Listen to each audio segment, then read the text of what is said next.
Dude, that's Smylie Kaufman for 61. Wow. I'm Smylie Kaufman, and this is The Smylie Show.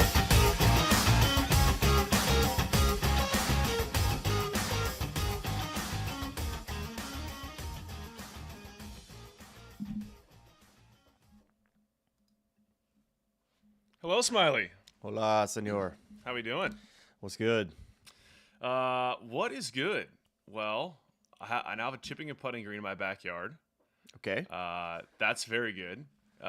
What's not good is that I'm living in a snow globe of pollen, and I feel like my head's going to explode. And I'm expecting that to continue in about a week when we make our way down to Augusta, Georgia. So that's what's going on with me. You are freshly returned from Houston, Texas. And as we trickle in here, oh, look at this. We got the Masters coffee mug. Yeah, Fran's already given me a couple things on a list of the merch store, because I asked her, I was like, Fran, do you actually really want me to go into the merch store this year? And not a whole lot of words were said after that. It was just don't ask stupid questions, you know? It's one of those things where you know me, I'm a merch addict. I have a problem. You do have a problem. And you lean into the gnome thing, which I don't get. Well, because the gnome is almost how I justified myself going back every year to the merch thing. Because, why would I need another hat or shirt or polo, whatever? But the gnome is you got to get the freshly released gnome for that year. So it's a little bit of justification. And also now, once you have kids, they're basically just mannequins that you get to dress up. And so, we're in a arms race against our fellow parents as to like who has the coolest looking polos. And so that's kind of where I'm at with Walker and Kate. We got to get them absolutely geared up. Yeah, I got Anna Carter's outfit for this year's Masters because it's a year away outfit. Which what thing have you ever bought yourself that's a year away from wearing? That's a great question, and I can't answer it because I don't think I've ever done it. So I would be telling everybody for a full year about my outfit. Yes.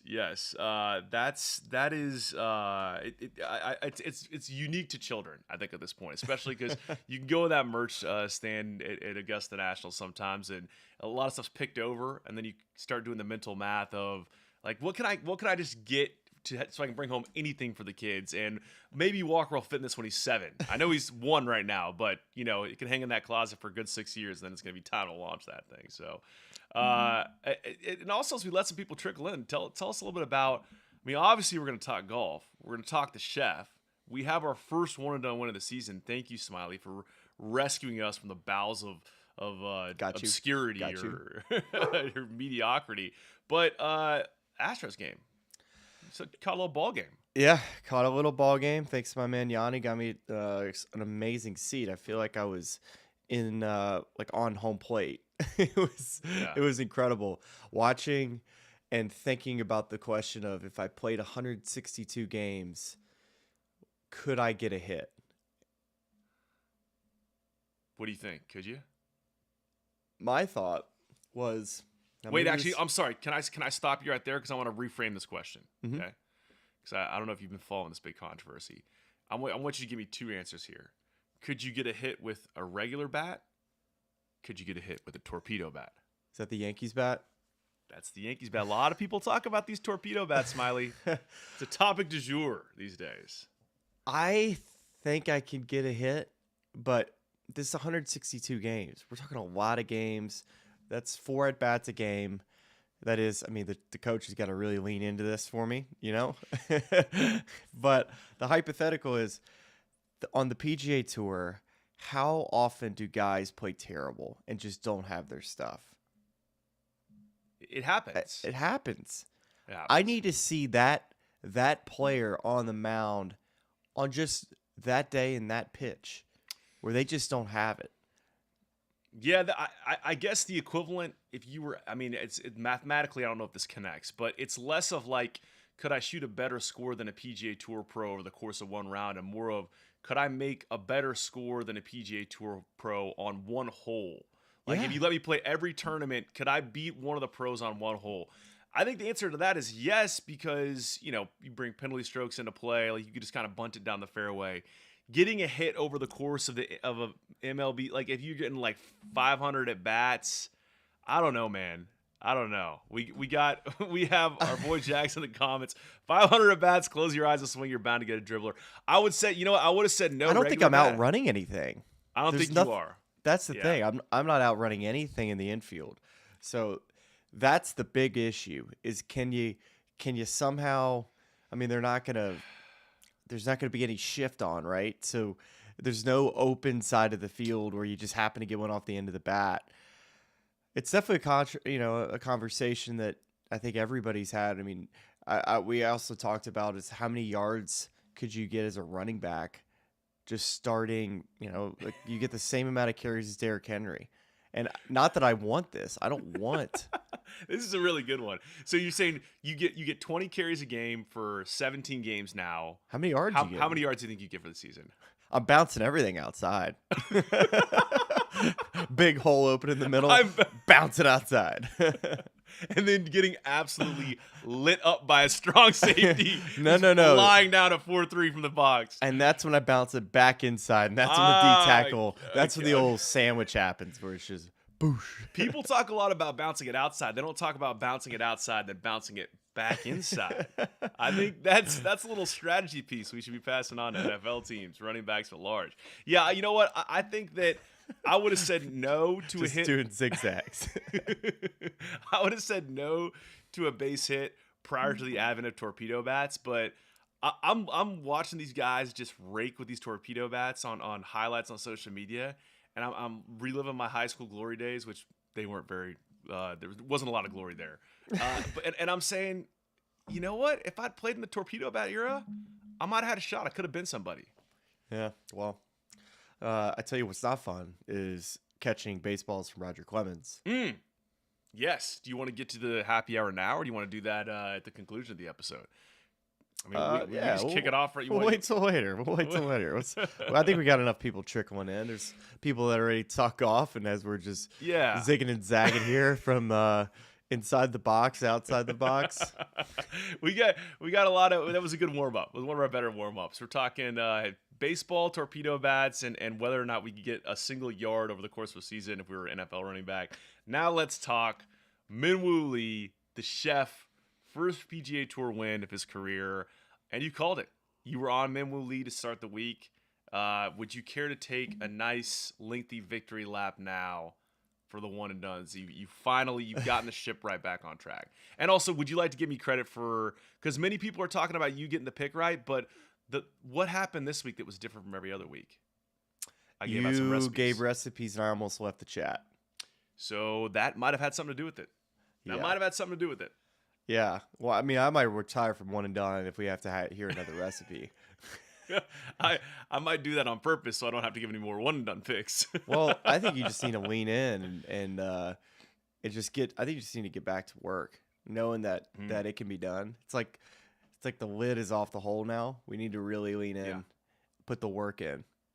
I think that's fair. The big board. I was kind of searching for a while, and I was listening to a lot of outside noise and chatter. I was letting too much of that seep into my brain. Look, I love some of the guests on our show, but they steered me very incorrectly this last week. I'm done listening to other people. I might even remove the data from my model. I might just go straight gut for the rest of the season. Well, what you don't have to look for in the comments, because Sam Craig is on to somebody who I'm actually very interested in taking at the Valero. I was walking around in Houston. I'm thinking it's almost Sam Ryder season. It is almost Sam Ryder season. You know, he's only a feast and famine type of player, but he's made 9 cuts to start the year. And you have to love that because you know he's got the offense to go out and contend. Watch out for Sam Ryder this week. Shout out Stetson University. Also, we have a great point from someone else in the comments here. Coding Oak. Bryson uses torpedo irons. Mm-hmm. So, the torpedo advent across many, many sports. Let's get it back on track here. Min-Woo Lee. Where do you want to begin? Because this was not only was this Min-Woo's first win, one that you correctly predicted, but there was a little bit of a soap opera happening here on Sunday in Houston. Let's talk win. Okay, let's start there. You take it away. So this golf course, last year, there's really no trouble off of the tee. As if you watch this golf tournament, you could probably tell these players, they stand up on the tee box and they have to really think about, how do I not swing 110% at every single drive? Because that's how much room is on every single hole. But last year, there wasn't any rain. It played pretty firm. The greens were firm. But this year, we had rain pretty much starting on Monday throughout the entire week. It kind of chilled out maybe on Saturday and Sunday, but still, it never really got really sunny, dry, and windy. So the golf course, from a green standpoint, never really or firmed up. So for Min-Woo, what advantages did he have? Carry distance was a huge stat this week. But what Min-Woo really, I thought, was phenomenal with was the putter. That was really a statistic that you look back at the last 4 or 5 winners. We ran a graphic at the beginning of our show on Sunday and just talked about how important it was for winners and what key statistic, and it was putting, which you wouldn't really think about on a golf course like this, where it's just like long, a ton of, I would say, just kind of undulations around the greens, but that's a statistic that's very important. So Min-Woo obviously putted well, but what impressed me the most, I would probably say, was his control with his irons. I think you go and look at all the highlights. Yes, you would see the 194 ball speed, but how often he hit really, really controlled iron shots. And in the past, I think Min-Woo struggled a little bit with with hitting kind of a 7-iron like an 8-iron. I think constantly he was the guy that would, not hit that 3/4 shot, not have that control at times. And this week it kind of forced you to, because the greens were really soft and players were really struggling with controlling their spin because they're ripping the balls back. So back pins, they're having to take more club. So I honestly think these greens forced him a little bit into having a little bit more control. So I was really excited to see Min Woo get his first win. I think we talked about it all last year, how we wanted to see him in signature events. We know he's got the talent, waiting for him to break through. We've seen him do it on the DP World Tour, but I was really excited to see Min Woo get the job done in a really exciting tournament that he kind of made it exciting for us. Yeah, kind of to your point on the conditions too. Last year's winning score, Steven Yeager, 12 under, would have gotten him a share for a tie of 11th this year. So just, illustrating the difference in conditions. And, you've said it a lot on this show, when it's soft out there and guys can just go straight at pins. And obviously that was actually another question I had for you about course conditions is this municipal course being in the middle of the city of Houston. What are the wind conditions like out there? Do you get much of it, or is that kind of knocked down because you're inside the confines of the city? Oh, no. You can get as much wind as you could anywhere. It's it blew yesterday. It was a 2-club wind in the afternoon. Thursday was at times a 2-club wind. It was cold, rainy on Thursday. It was really gross, in fact. Friday the weather really got good. It was supposed to be kind of a crummy day in which they didn't play much golf. The rain delay was short.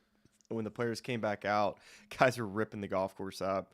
And Saturday they ripped it up too, and then Sunday it was kind of came back down to earth. Well, some people ripped it up. We had 3 course record 62 this week. How about that? I know. It was totally gettable, but still, you got to hit the shots, you got to hold the putts. And Min was able to do it. Scottie was able to do it. Gary Woodland was able to do it. Yeah. So a really fun finish. I think this golf course, it's more fun when it's firm, but I thought, I really have taken a liking to this place. Before we get to what was a bit of a soap opera in that final group, we were kind of prepping for this show, and just talking about Min Woo now at Augusta National. And so I just love to kind of dig deep into how he profiles as a player and why you might like him at the 2025 Masters. Because we know his superpower is, of course, this incredible easy speed he has off the tee, high 180s, sometimes low 190s ball speed. And the putting is, as we saw this week, a plus skill, right? And then you talked a little bit there about, being able to have a little more feel or control with some of those iron shots. Is that the place where he needs to improve the most, is just kind of iron and wedge feel and that sort of thing? And how does what he showed you this week carry into Augusta National here in 2 weeks? Well, he's really, really good around the greens, like super creative, which you have to have some of that to be good at Augusta. He's got great touch when he's on the greens. Good Dr. putter. Chipinski, forgot to mention. He has length. There's plenty of things that he has that could definitely make him a player that could contend at Augusta. I think what he's continuing to get better at, and I think you got to give maybe his caddy, Bo Martin, who's caddy for Shane Lowry, a little bit of credit here, is that I think for a long time with Min Woo, the talent was there, but maybe the decision making wasn't consistent through 72 holes. I think he's getting better, but it's not all the way there. Sometimes I think he kind of runs and guns a little bit too much, where Augusta, you really need to be at one shot at a time and have a strategy on your brain when you hit every single shot.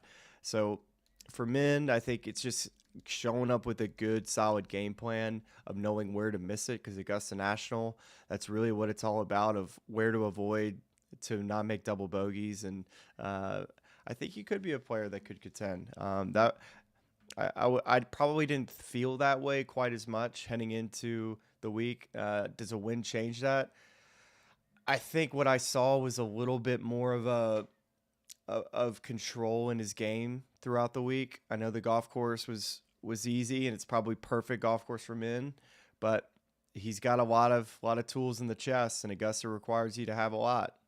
Yeah, without a doubt. I'm looking forward to seeing him there. That was one of my favorite guys. Watched him play Augusta National last year alongside Joaquin Niemann. It was just fun to kind of watch those guys work their way around the property. So I might earmark that. Pick one of those days to follow him around again this year. So tell me, the Alejandro Tosti, which, by the way, this guy, I can't make up my mind on this guy because you heard all the stories. Just for a little bit of background, Alejandro Tosti earned promotion, I guess, 2 years ago now off the Korn Ferry Tour.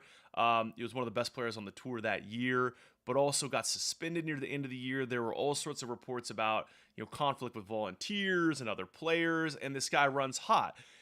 That was the perspective I took into him with his first year on the PGA Tour. Then, Smylie, we discussed on this show, and you talked about, hey, this guy, I actually really enjoy talking to him. He's kind of got this lovable side. He really has a passion for the game. And you're kind of trying to understand the duality of Alejandro Tosti. Like, is this just a Grayson Allen playing golf type situation where he cares so much that he does things out of emotion that sometimes don't reflect well on him? And I've grown to appreciate, especially as many of our villains on the PGA Tour have departed for LIV, I've grown to appreciate characters like Alejandro Tosti for injecting some entertainment value into these tournaments. And so we heard a little bit on the broadcast of he took a long time to get a ruling early in the round, might have been sort of disrespectful to Ryan Fox in that process. Then, as Min Woo was trying to get his own ruling later in the round, Alejandro was complaining to a rules official, and then subsequently might have been trying to slow play Min Woo Lee, at least according to Bones. So can you just, having been there, I know you're with Scottie's group, but can you just explain what happened in your perspective on this whole situation? Well, I think what you need to also include is at the Houston Open last year, him and Tony Finau, he was given, there were some issues between them two when it came to, I want to say it was Tony's like ball mark on the green or something like that. Something like, yes, very not an issue for many other players. But I tell you, it was, when he got in the final group, we're thinking, are we going to get the same toaster strudel we got last year? And it started on the first dang hole, man, where Bones noticed something of, Tosti hits it way left on his second shot, takes a drop, allegedly takes a while on the whole drop stuff. And so Ryan Fox said, like, do you want me to go? And I guess Tosti, like, kind of made him upset that he asked him that. And so, like, I think initially he was probably upset about the shot. Now Brain got switched on of like, okay, villain Tosti mode just got activated on the first hole. So we got the brain turned on here on this. Which, listen, I've talked to Tosti off of the golf course, and super really nice guy. But I think he also has got a villain mode at him on the golf course. And if you want to try to say that he doesn't, I think, like you said, getting suspended on the Korn Ferry Tour, like these things, there's a history here, and I don't want to ever, paint a picture of a player that doesn't have problems, and we say that he does. Well, there's been enough instances that we can say that Tosti is a bit of a problem. So as we kind of go on, I think the 8th hole is where it all starts. So Min hits a huge drive to the right. Like, lucky that this thing doesn't go on our TV compound and go out of bounds. And I tend to agree with Tosti in the fact that it took him entirely too long to make a decision. Yes, were they waiting on the tee box for 5 minutes for a ruling, maybe even like close to 10 minutes for Trey Molnax up at the green? Yes, these are true things. This is what happens in threesomes, right? I've told you this, that you can have players play slow and hide because it's just hurry up and wait. 13th hole, they had to wait once they eventually got caught up. But, when you're trying to win for the first time and you're playing at threesomes and you're probably going to wait, and this is like the moment of the match, if you will. Mm-hmm. I mean, I don't hate it. I don't mind that it took him an extra minute to make a decision. I thought it was too long. Like, if you're going to just say, hey, did he take too long? Yes, he took entirely too long to make a decision. And even after they did make a decision, take it unplayable, it took way too long after that to figure out what club to hit. So there was a lot of things going on there that I felt like definitely held up play if you were a playing competitor, which I would have been annoyed with. But hey, he's leading the golf tournament. I guess they were waiting on that hole. Not a ton of issues there, but I don't like deliberately holding up play for walking. That seems like it was a little bit too much on my front, because I don't remember there being bathrooms at the 12th hole. There could have been. Maybe him and his caddy went to the bathroom. I don't remember there being a bathroom at 12, so I think that could have been a bit there.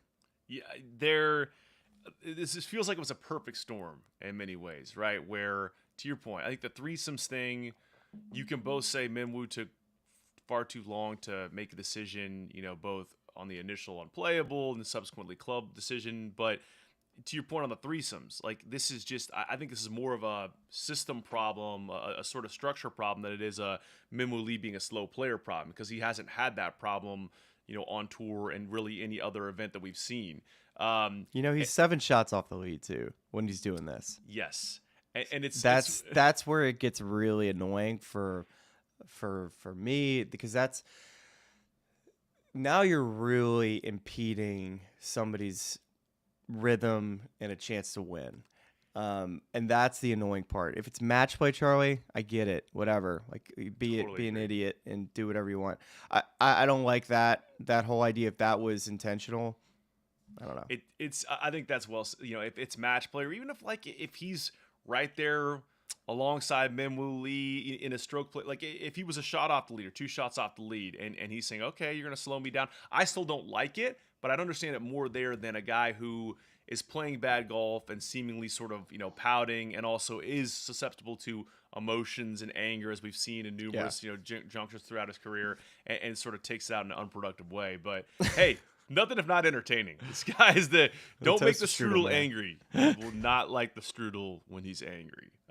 So that was highly. But just another slow play moment for men happened on the 18th hole.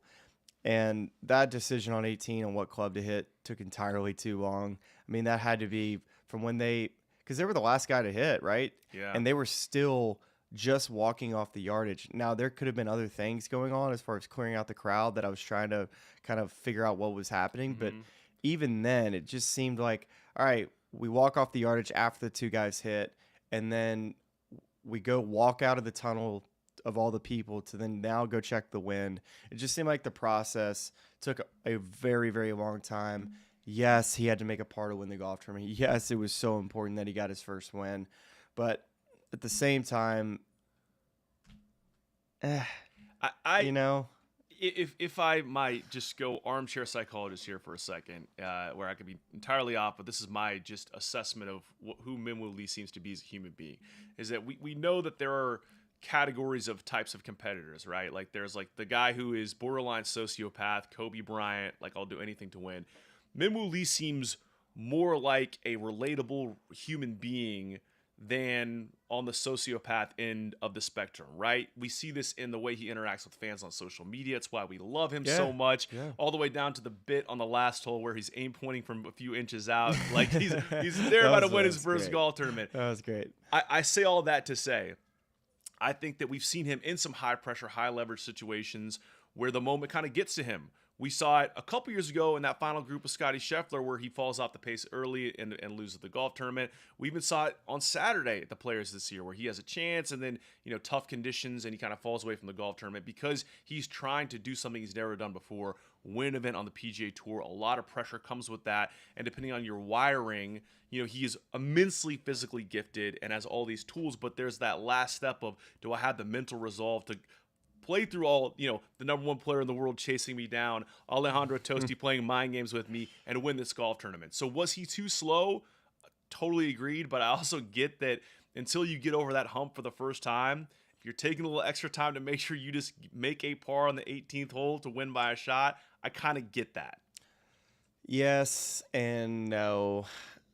I think that when you get down the stretch, you should always keep your routine pretty similar. I don't think taking an extra 3-4 minutes to hit a golf shot is necessary,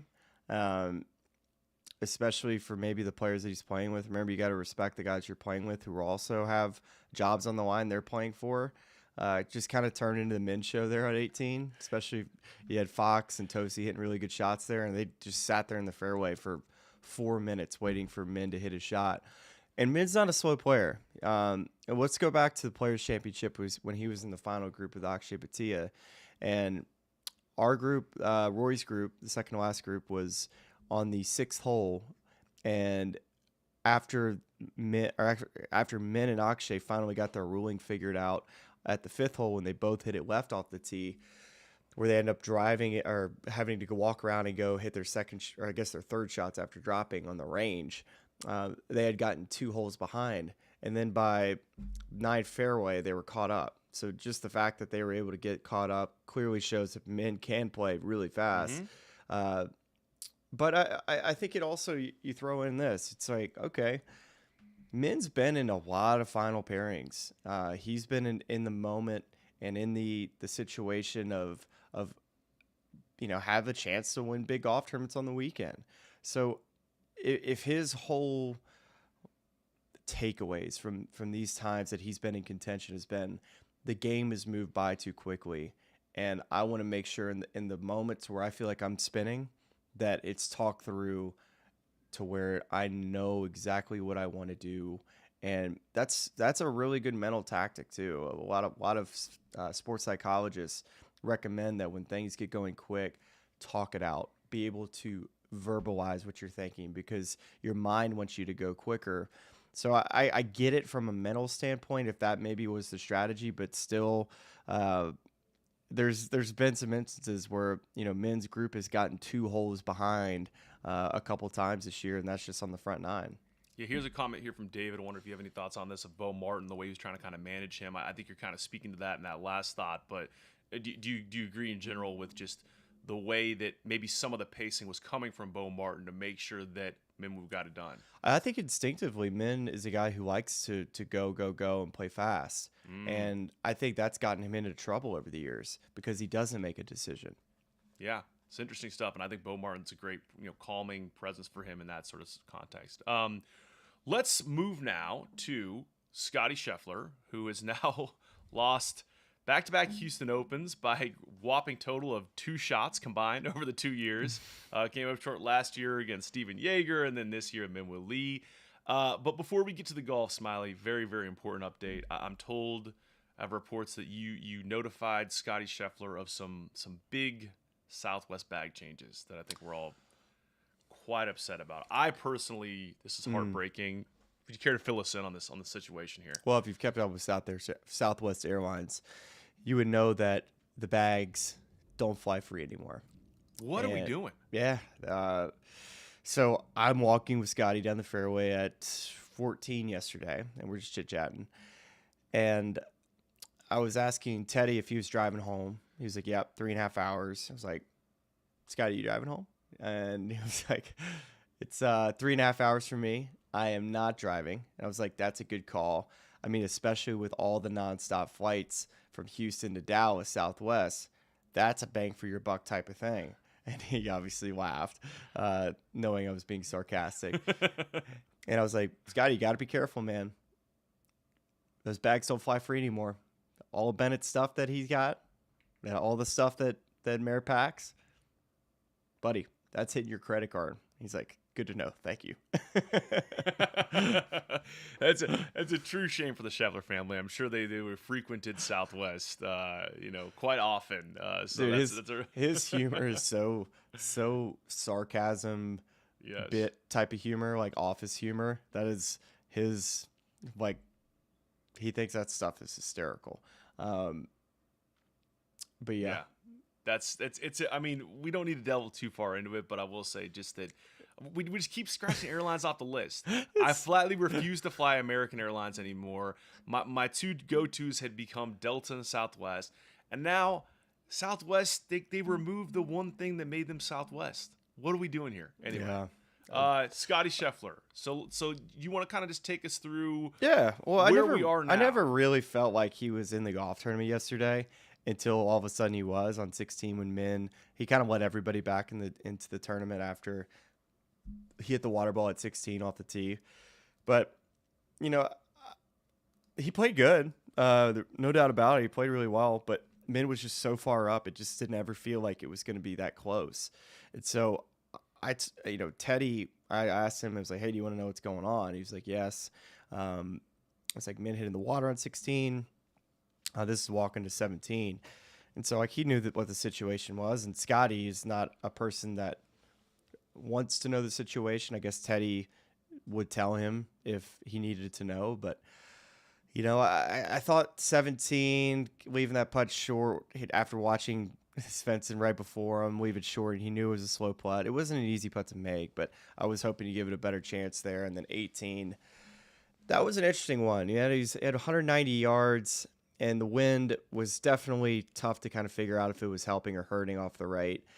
And he typically is so good at just hitting these like 3/4 hold shots with irons. And so I was surprised to see the 7-iron, and for it to come up that far short was a little bit of surprise. So very rarely do you see them get it that far off, like that wrong, like him and Ted. But they definitely got that shot wrong at 18 because I don't think he hit it that bad. But overall impressions for Scottie for the week, putted well. I thought his ball striking, really kind of, especially his driving, looked good when I watched him on the weekend. The iron game was okay at times, good at times. But if you wanted to see Scottie get into contention, you wanted to see him kind of round into form a little bit, this was a good week. If you're a Scottie Scheffler fan looking for him to win 3 out of 4 coming up here at the Masters. Am I insanely out of line to just observe what we've seen this year and also say, look, he was coming back from a hand injury. There was some ruts he's trying to knock off, and just wonder if things like 18, I'll say it this way. We've seen more shots like that on 18 that are puzzling given what we know about Scottie Scheffler this season we have maybe the past 2 seasons, where, to your point, he's so good at hitting it 20 feet away on the correct side of the hole every time he needs to. And in the past, it's been whether or not he can make a putt, for birdie and work as, put some pressure on he hit the shot last year, right? He had right. like 182 and hit it to 5 feet and then missed the putt. So is there anything heading into the Masters, maybe cause for concern is not the right word, but just kind of a mental note of his iron game is still one of the best on tour, but not up to usual Scottie standards relative to what we've seen in past years? I think getting him, this form with him to firmer greens.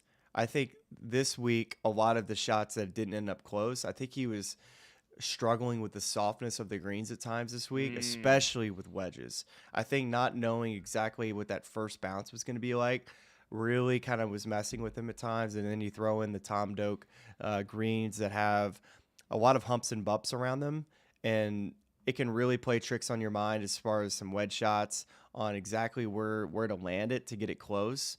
So at times where I felt like he was going to really hit one close, I think he played a little conservative and kind of befuddled a lot of times looking down at the ground like, what the heck happened here? Get him to a place that he's familiar, where he knows what that first bounce is going to be like. And I think you'll see Scottie really start to round into form. I love where Scottie's at heading into the week. The putter looks really, really good. And especially as these greens quicken up, I think his stroke with the saw is going to be really nice on fast greens. And then the other guy who sits atop that odds board as we head over, we obviously have the Valero Texas Open this week, but Rory made some adjustments to his driver settings. Obviously, that's been a recurring topic with him of switching back into an older model of the driver the year before that he was using, he was more comfortable with, and now making some loft settings. And then where are we on Rory's right elbow? Is he hurt or is he injured? Do you see this? No. Oh. It's not breaking news. Breaking news to you. Yeah, he said there's something kind of bothering him in his right elbow a little bit. Really? Yeah. Apparently, maybe needs to get some treatment on this the next couple weeks. Ooh. Nothing terrible, obviously, but just something he was dealing with throughout the week. So, I bet it's just like some tendonitis would be my guess. Been there, done that. Mine was my left elbow, though. Yeah. Okay, so with that being said, if anybody's ever had golfers or tennis elbow, it's you go and hit the shoulders. They go and just make you hammer the shoulders out, and I'm sure he'll get some PT as far as just some soft tissue work on just the area around the elbow. It should clean up at least in a week or so. But if he's got work he needs to get done, which I think with Rory is you have to like the form he's in. He probably doesn't feel like he has to go bang balls next week to get into form. But I want to just kind of look briefly at his stats this week just to see what we not surprising to see like the driving stats are good on that golf course where you can just absolutely hammer it. But a lot of good stuff. I mean, across the board, it looks, pretty solid when it just all the strokes gain data looks really good. Do you think the loft adjustment is something he's doing preemptively to see if that's the way he wants it to be set up at Augusta National, or was that just in response to where he was in the tournament? Man, that's a good question. I anytime a player takes it down in loft, that doesn't scream more fairways to me. Because for the most part, that'll knock spin down, and if anything, it'll make you want to hit up more on the golf ball to keep the ball in the air more. So maybe he was spinning it too much and the ball was going too high, but very rarely do you see that being an issue with Roars. So I don't know. I know he needs to drive it better to win the Masters. You can't hit it like he did at times at the Players and win that golf tournament in Augusta. So he's going to have to be a little bit better off the tee. So definitely something that I'm sure he's going to be working on, just dialing in, a couple different shots. The shot that nobody ever talks about that he hits this like tee down bullet, and it's not a bullet fade. It's just this screaming bullet. It's my favorite shot that anybody has in the game right now is this medium bullet that he can hit. And I wanted to see him hit it more at Augusta because I think that shot plays so well, and he hits it so dang straight when he does it. And that's all. Like, he hits it far enough. He doesn't need the high bomb on every single hole. There's certain key tee shots that shot would play so well on, like the 7th hole, the 17th hole. And there'll be times. Is it a straight ball, or is he trying to draw it? It's a straight ball, medium bullet, tee down driver. Mm-hmm. Ooh, that's one I want to keep tabs on. It's good. Look at that. Yeah. It's good. So you'd like to see that, and you sorry to jump in there, but I was curious on the shot shaping characteristics. But where you're saying there are a couple holes where you'd like to see him hit that type of shot at Augusta National? 7. Yeah, love that. 7 would be one. If you haven't watched Scottie Scheffler on YouTube with Augusta National put out on their Masters YouTube website, Scottie Scheffler's impression of every single hole at Augusta National, and that was one he talked about is the 7th. It's like, okay, you could hit 3-wood, you could hit long iron off the tee to make sure you hit that fairway, but the green's so shallow, it gets firm, that driver gets you down to the flat and maybe to the upslope to where you can actually attack. Where that's, if you think about with Roars, 3-wood could probably get to the bottom of the hill, but that driver probably gets to the upslope where you got a real good shot to attack. Yeah, well, there we go. Let's keep tabs on that when we get there early in the week. Maybe you have to bop around with Rory, see what he's doing in the practice round with the driver. One I wanted to make sure we hit near the top of that leaderboard because there were so many good names, that are in current contention. Scottie, Rory making a charge on Sunday, but so good to see Gary Woodland near the top of that leaderboard again. What a great story! It was the story of the week, man. Yeah. Of a guy to not win. I think if there was a storyline this year where outside of any majors of the feel good story, it's Gary Woodland, man. Like, the hair on my arms were standing up once I heard he stuffed it at 18 to give himself a chance to make a playoff. A playoff with Scottie, Gary Woodland, and Min-Woo Lee would have fed families.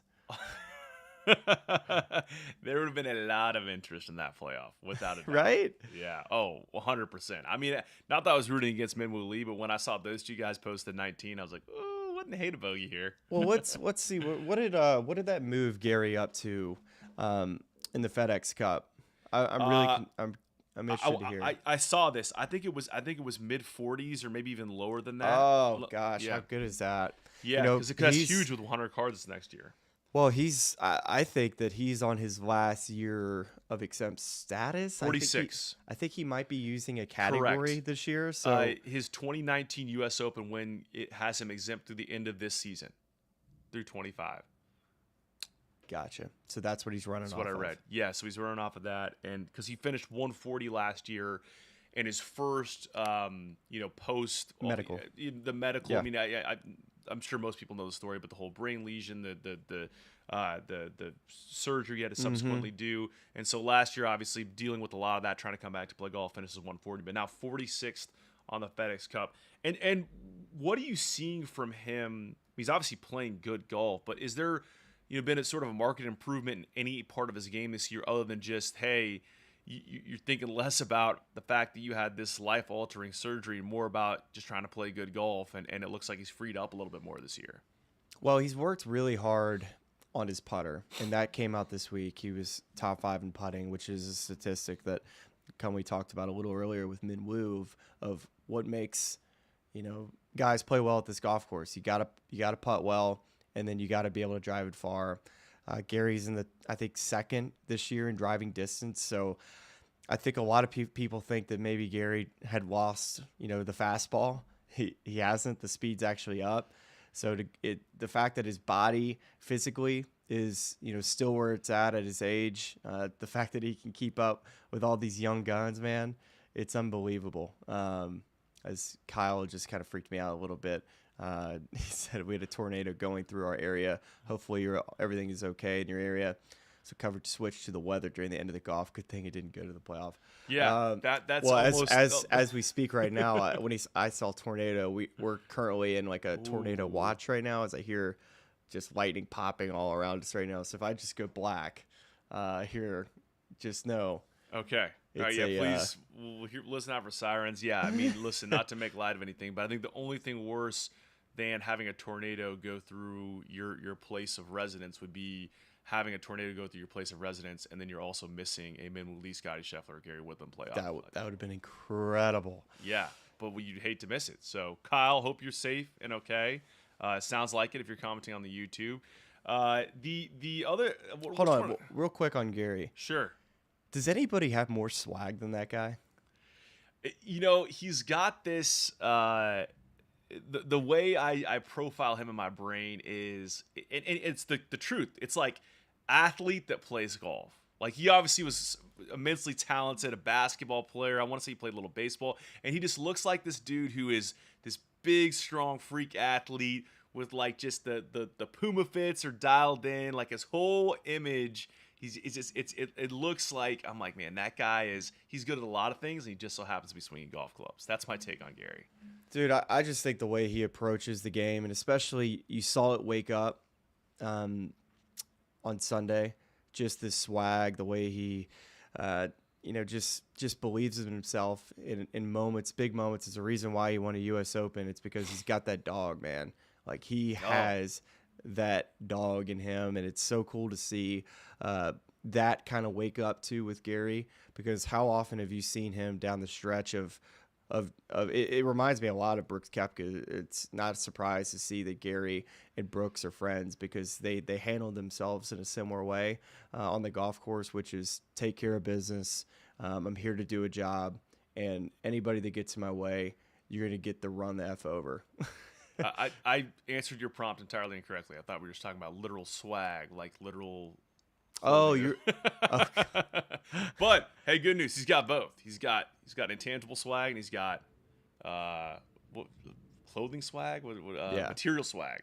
He's got all the different type of swags. He's the type of player, man, that I'm not saying that he should make the Ryder Cup team, but that's the type of player that Keegan likes, is a player that's not going to get on the first tee and being scared of any person they go against, which is where I continue to think that when we talk about that U.S. Ryder Cup team, I think Keegan Bradley's going to be going after players that aren't going to have – he knows that he needs players that aren't going to be scared of any big moment. I'm not saying Gary should be on the team. He's got a long way to go in proving to get the results, because this was the first result really he's gotten in a long time. But that's the type of attitude that Keegan Bradley's looking for, which is why I think you'll see Brooks Koepka be on the team, players with a lot of experience, But yeah, I was really excited to see Gary have a good week, especially all that he's been through. And it's amazing for us too that he's been open enough to document his journey, right? Because so it'd be easy to not want to go tell all that he's gone through, the winning that PGA Tour Courage Award. He's easily the most liked player in the locker room, and shoot, he's always been great to me too.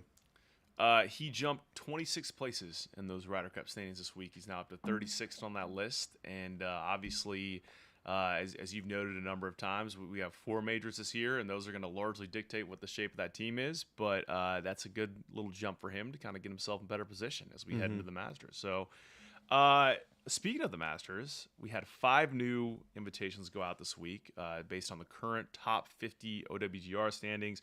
JJ Spawn gets a bid at 28th, Steven Yeager 42nd, Daniel Berger 44th, Laurie Cantor 48th, and Michael Kim sneaks in at 50th. You had a great note on this, just saying that I need to go back and check. It's crazy that you noted that before heading into Waste Management, he's 162nd in the OWGR, and then just plays incredible golf between then and now to make it a 50th in the world. And on the flip side of that, Ben Griffin, if he makes birdie at 17 yesterday, it was a short little birdie putt. Those two flip. What? I mean, it was coming down to Nosferatu at VC606 on X, who's great at tracking all this stuff.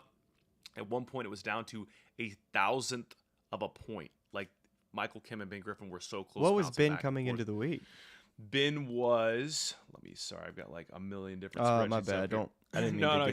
I didn't think he was that close. He finished T18, so he actually moved up.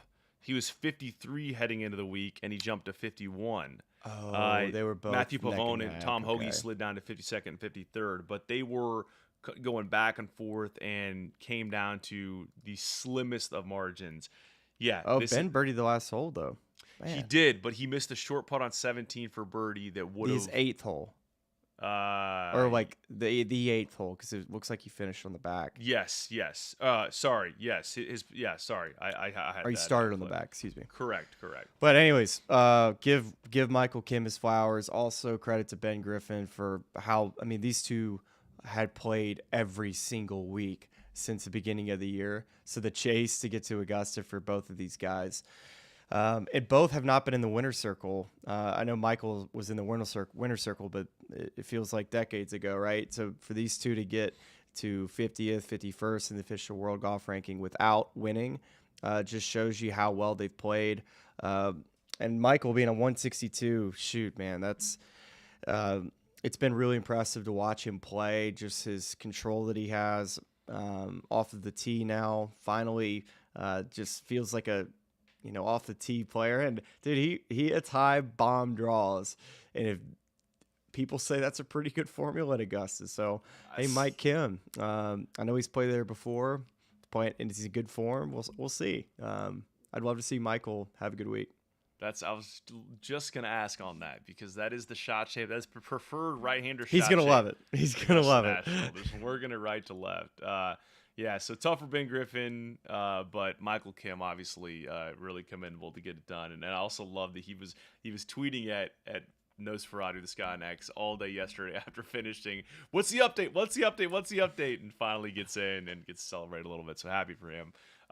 We teased it earlier. We need the happy hour report. Yeah. Padraig Harrington, always hilarious, and a little cameo from a one-time Houston Astro, among other teams. A lot of fun. Padraig. So this is all during a rain delay, right? So yes, heading into the week, we're just thinking like, okay, I mean, this is going to be hard. You basically got to fill an hour with no golf to watch. So it's basically doing a podcast, but you don't know if you're going to have a guest. You're trying to get these guests booked. So we end up getting Padraig. He was kind of in, he was out, he's in, he's out. So we finally got him to commit, and then we got Jim Crane, owner of the Astros, for a segment, and then Roger Clemens to close it out. But Padraig was the perfect rain delay happy hour interview. That man, you ask one question, and then 30 minutes later, we're asking the next question. It was great. I think I maybe asked 4 or 5 questions to him over the span of 30 minutes. It was the perfect rain delay fill, and he gave incredible answers, great insight. And the hard part for me was, you're always listening, maybe looking for a follow-up. And when his answers are that long, then you're just in a carousel spinning. You're just thinking, okay, where do I go here? Where's the the connection point to segue either to a new topic or a follow-up somewhere in the middle of that. So that was the challenge of interviewing Padraig, of knowing that his answers were going to be long, although great. And then Roger was tremendous. We asking him, my favorite question I got to ask him was about Scottie Scheffler and the expectations that he has every single week, and the pressure that he's under every week to perform. And asking Roger the same question, it's like, you are the only person to know what that feels like when you get on a mound, the expectations of being able to deliver every single night and being the number one guy for years. Listening to his answer about that with Scottie was pretty cool. And then, of course, after, he's a very extrovert personality. He's like, all right, go get your glove. Let's go put that helmet on. I'm gonna throw it to you. And I was like, oh, okay. And I'm just thinking to myself, don't miss the ball. And especially in a crouching stance, we're not wearing a cup. I was worried, and luckily it was good. But I caught the first couple right here in the tip of my finger, and it was numb for a good hour. What do we think he's checking in at in terms of velocity? He kept it real light for me, when we were on camera, but when he kind of got loose at the end, he said he got up to 75. I felt like it wasn't maybe quite that much, but maybe I just have cat-like reflexes and the ball just looks slow, Yeah, I mean, I feel like as soon as, if you're a retired pitcher, that is the day that I'm stopped. I'm no longer throwing projectiles. I'm not even throwing the tennis ball to my dog. I can't fathom the state of his ligaments in his elbow and shoulder after as many years of just absolutely gassing that ball down the pipe. His friends were joking. God. His friends were joking that this is the most he's ever warmed up, which was just loosening his arm. I guess super old school in the way he used to do things. And he talked about how these guys now are on these pitch counts, and he basically says now if you barely get through 5 innings, that's barely getting your jersey dirty or wet. Right, so super old school, and I love it. I thought he was fantastic. And for as far as the rain delay, man, I thought it went as well as it possibly could have. We got one more happy hour to end out the swing. The swing's kind of flown by in a way. It's been a long flown by deal. Mexico Open feels like Brian Campbell's kick out of the trees feels like a year ago. That was a different decade. It's just I can't even imagine how long ago that was. We're getting close, and we're gonna be down at Augusta, and then get some time where you can relax a little bit instead of hopping on planes every couple of days. One I wanted to throw at you too off the tour. How about Eugenio Chacarra wins a DP World Tour event after departing LIV in the offseason, wins a Hero Indian Open. It's big for him, man. Gets DP World Tour status, now eligible for points. He's now eligible, obviously, for Ryder Cup points, I would imagine, from the European side. And then you throw in, too, now that the 10 cards that they give every year to PGA Tour player or DP World Tour players, top 10 of players not already exempt on the PGA Tour. So he legitimately now has a pathway. That's what he said he was trying to do when he left LIV, kind of in a flux. I don't think it was necessarily the best. Probably the one player that kind of went yelling out the door, which hasn't really happened yet. So interested to see how he finishes out the year. Yeah, and 2 different paths for Eugenio and Laurie Cantor, right? But both kind of coming back on the same. We just mentioned a couple minutes ago, Laurie Cantor, by virtue of some wins last year and being 48th in the OWGR and using that to get into the Players Championship, is punch a ticket to Augusta. So, it's just that first wave of guys that are, that did the LIV thing initially. Laurie, I think, phased out. He was much more under the radar, basically said early on, hey, I'm doing this because it's creating financial security for me in a place when I need it.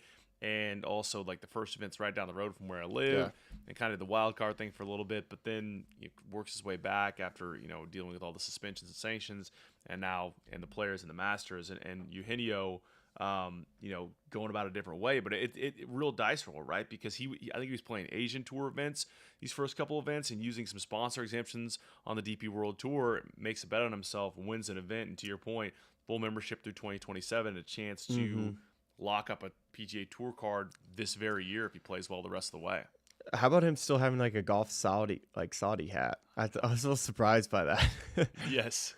Yeah, he looks like it. It's amazing. The guy must love Oklahoma State, because like every time I watch him play, especially because he's wearing shorts on both LIV and the DP World Tour, it looks like he's playing a collegiate event for Oklahoma State and just has a Golf Saudi logo on his hat. It's hilarious. What are your thoughts on this whole like LIV duels thing? I mean, it's on Grant's channel too, which is just crazy to me. So, and there is now, I can't believe I'm saying this. There's now breaking news that happened just moments before we went live on this channel. And this is, again, take this for what it's worth. Flushing at Golf, we've talked about in the past, has been plugged in a lot of things, but you just never know who the sources are. But so we just to kind of trace it back for those who are not, aware of how this all works. There are, of course, all these creators who, some of whom are on this creator council as devised by the PGA Tour, many of whom played in this, Who have said the creator council, like even these guys they don't even know what it is. So, but whatever it is, it's affiliation with the tour, and this thing that also, they played in now 2 creator classics. There's one, of course, last year at East Lake, and then most recently at TPC Sawgrass. And now that same set of guys, including the guy who just won the event at Sawgrass, is going to go play, I guess, this week in this LIV Duels thing in Miami. And so the PGA Tour, I can't believe this is a piece of news I'm reading. This is via Flushing at Golf. The PGA Tour reached out to creators involved with LIV Golf's The Duels and threatened them with potential future suspensions if they participated in the unsanctioned event, in line with the rules for non-members who play full LIV Golf League tournaments. The creators pushed back, however, and now the threats of sanctions have been dropped. I cannot believe, in the year of our Lord 2025, that that YouTube golf creators somehow have more leverage than PGA Tour pros. But here we are. I just, I think it's like, look, anything good that you create that people have interest in is going to get copycatted. And so, I think that LIV doing this, like, it obviously makes sense, especially because there are existing relationships. Like, it's not like this is the first time Grant Horvat's going to play on camera with Phil Mickelson. In fact, he's done it a number of times before. So the PGA Tour knew that when they issued him an invitation to, the Sawgrass event, the Sawgrass Creator Classic. And so it's not like they don't know there's going to be some sort of commingling. But, it's funny that we've arrived here and LIV's doing this thing, and you have all these people that are on your creator council that are going over and helping LIV launch their own competitor product. So, yeah, you could see why the tour would be upset by it, because they let these guys come play the Sawgrass thing, but also they're not under contract with the PGA Tour as members. The only person that I think this should affect should be Wesley, and I know Wesley will probably disagree on this, but he is a PGA Tour member supporting a tour that the PGA Tour currently is not in business with until they are. I think most PGA Tour members would agree that Wesley probably is going to get suspended. I'd be shocked if he didn't. But everybody else, they can do whatever the heck they want. It doesn't bother me at all. The fact that it's going to be on Grant's channel, good for him. Am I going to watch? No, but I'm sure there will be people that watch, and if they're into that, great. But I guess the only other thing that maybe the tour feels like they maybe have given guys or like really pushed for, when, let's say, just exemptions, like they've put together, for these guys an exemption to get into, let's say, Myrtle Beach. So like those things might be disappearing a little bit. Personally, I think if you're supporting another tour and like a Myrtle Beach Classic is doing all these qualifiers for the creators for a spot, I'd rather go to a player that that maybe isn't a creator, that is a guy who's trying to get their way onto the PGA Tour. If it was me, that's what I would support anyways. So if you're going to double dip on both, you can't have everything now at this point. Now I know it does create buzz and interest for an event like Myrtle Beach, which doesn't have a ton, but that's the side of the coin I look at too, which is, listen, like for instance, George has gotten a spot into like Bermuda. So like they've gotten exemptions and spots, and yes, maybe the tournament directors from these places can give them spots, but also I think the tours help push these tournaments to help give some spots to, like Grant hasn't played an event, but who's to say he won't? So I think that's the potential line you might cross with the tour is, okay, if you're supporting to live on this, we may not lean quite as heavily into giving you guys spots in the tournaments, which in the first place, do they really need? I don't know. Personally, I'd rather them go to players that are trying to play golf for a living. It's such an interesting time we live in. And this is, I was just kind of scrolling social media yesterday and I saw that for a UFL game where there's I guess a popular YouTube creator destroying who's kicking for one of the teams. And it's obviously, it makes sense for the UFL to, now I'm sure he's a great kicker. I'm sure there's some merits that he has where he earned his way into this league, but also if he's going to do on all of his socials with, however many, thousands or maybe millions of followers he has, if he's going to discuss the league and get eyeballs over to watching it, it's a play that makes sense for them. And I think about that in the context of what you're saying with the Myrtle Beach qualifier and just really any of this stuff, where are these creators the most deserving players for these spots? Probably not. But if the knock-on if the knock-on effect is that you get more people watching the tournament and you can sell against that and get money in people's pockets where you're trying to keep this thing afloat in a time where it's sort of a precarious market, I'd completely understand the play, and I'm totally fine with it. And I think that's what a lot of people and fans want to see. Now, the interesting, unique wrinkle we have here with the PGA Tour and Live is that there are these competing leagues, and in other instances you don't have that as much. Whereas this is like, okay, the PGA Tour spent all this time trying to kind of lean in on this younger, more modern audience and stand up this concept of the Creator Classic and the Creator Council, where they were going to do this thing that helped bring in these younger audiences. And Liv said, okay, cool, yeah, we'll do that too. And I'm sure we'll pay all these same creators you guys are using more money than you're going to pay them if they're even making anything. And they're going to be thrilled to do it because they get to come to Miami and hang out with all these guys who have won majors, Phil Mickelson, and it's going to be great for their channel. And so, how do you guard against that if you're the PGA Tour? Like, I don't know that you really can, but I also know that, like, I on the back end of this, it's going to look really tough for the PGA Tour if they decide to not have these guys participate in future Creator Classics, because that's the whole reason why I think people are watching. Like, if they got really punitive with future invites, who are they going to invite? I don't know. I don't know. The success of the PGA Tour is not going to be defined on whether the Creator Classic is successful or not. Sure. And this is all just a way in which they're trying to grow the game and grow their audience. But when it comes to just this whole creator thing on the Live, the only thing that's worth talking about is if Wesley's going to get suspended or not. Yeah. I think he probably should expect to get suspended, but he also may not even care. He may say, listen, my golf on the PGA Tour is done. I don't want to play anymore tour golf. But if he still does want to play and then also is upset about supporting the Live Golf Tour, I think that's just silly. Like, I think most people would understand if you go support the competitor, you probably would expect to maybe have some backlash, but we'll see. It's not like I have this like crazy strong opinion. I'm not going to watch it. It's up to him. I think from talking with him, right, I think he is 99% in on just being, a Brian bro, and 1% in on PGA Tour golf. But that 1% still, it stinks if you get that letter from the tour that says you're suspended. It's still not fun. Not at all. I think that's a notable moment. I think the other notable item that we have to discuss is, listen, if we're striking invitations for guys that have played other places, I mean, I'll tee it up. It's what you signed up. I mean, everybody's on this under the same set of rules. It doesn't matter if you're a creator or not a creator. Everybody is under the same umbrella of what you can and can't do, and it's definitely one that's crossed the line. I guess I was saying more in the Creator Council, the Creator Classics. We'll get a caddy bib for you. Get you a nice Augusta National, the full length white one. With at the Smylie Show on the back, and I'm happy to tee it up. I'm probably playing as bad as Trent Ryan right now. We were at all time. We don't Trent shame here.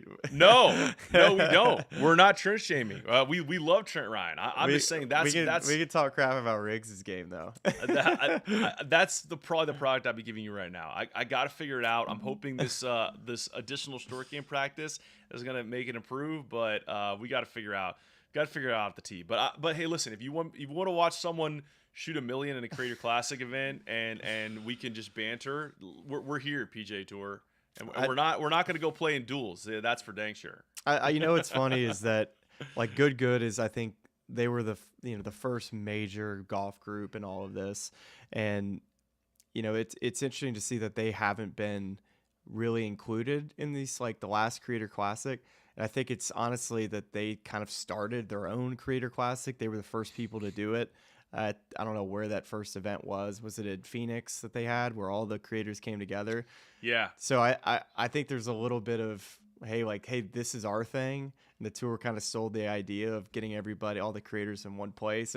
You got like all these different people tugging to try to get the creators playing in one place. And clearly that's where the eyeballs are. And, for at least that world, it's a world I don't watch, but a lot of people do watch it apparently. We got Kyle Carpenter's bingo card coming into question here. I personally cannot shank shame on this show, given my ongoing battles with the wedge. Although I haven't had one in a long while, so I'm not jinxing myself. Old Riggsy, man, he's it's hard to watch, but he apparently gets it down. So as far as the scores, yeah. Something like that. So that's Smylie. That's what I got for you. You're headed off to the beautiful San Antonio, Texas shortly for the Valero Texas Open, and then we're going to see you at Augusta. What you got anything else to wrap us before we sign off today? Go see my daughter before she goes to school. Love it. All right. Well, we appreciate y'all watching and listening as always, and we'll be back here with a little conversation midweek, and then it's Masters Week. Talk to you soon.